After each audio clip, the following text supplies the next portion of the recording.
নমস্কার বন্ধুরা, আবার চলে এলাম একটা নতুন রেসিপির সঙ্গে। আজকের রেসিপি হচ্ছে বোয়াল মাছের রসা। প্রথমে মাছটাকে হলুদ, লঙ্কার গুঁড়ো, নুন আর সামান্য তেল দিয়ে 10 মিনিট মাখিয়ে রেখে দিচ্ছি।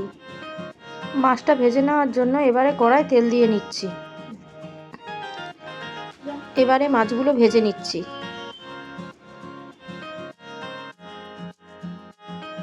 মাছটা ভাজা হয়ে গিয়েছে।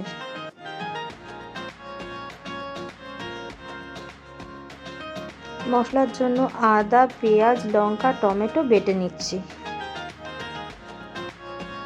মাছ ভাজার তেলে প্রথমে জিরে আর তেজপাতা ফোড়ন দিলাম, তারপরে আলুটা ভালো করে ভেজে নিচ্ছি।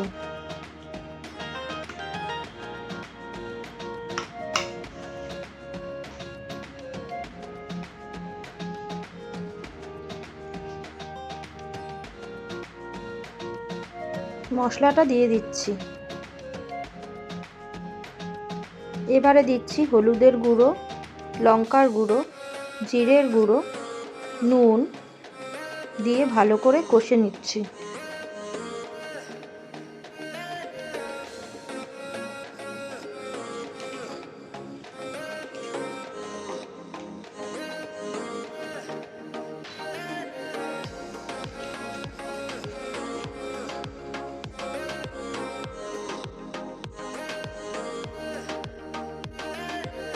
কষানো হয়ে গিয়েছে, এবারে জল ঢেলে দিচ্ছি।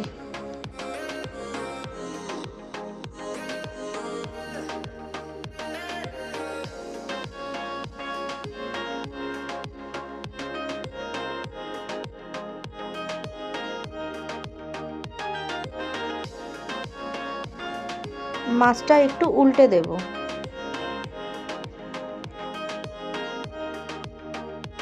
গরম মশলা দিয়ে নামিয়ে নিচ্ছি। বোয়াল মাছের রসা তৈরি।